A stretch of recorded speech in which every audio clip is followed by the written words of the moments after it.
vlog o hindi rin kami bingi. We know what is happening. Pero hindi naman po namin mandato na makialam sa politika. No? That is not our mandate.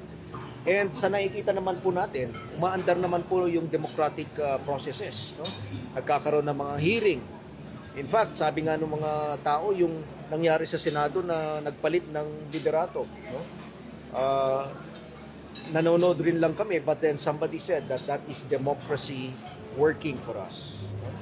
Nakakalungkot nga, pati yung picture ko ginamit para manghikayat ng mga Pilipino na sumama sa mga rallies na mangyayari sa June 12 o kahit na anong mga rallies pa. No?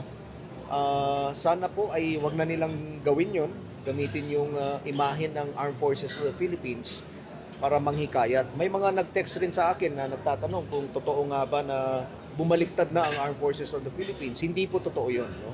We remain to be a united, disciplined, and professional force. Tuloy-tuloy yung ginagawa nating monitoring din within the Armed Forces of the Philippines. And so far, wala naman po kaming nakikitang mga threats coming from within the Armed Forces of the Philippines. No? Ako po ay talagang naniniwala na ang ating mga sundalo ay disiplinado and very professional.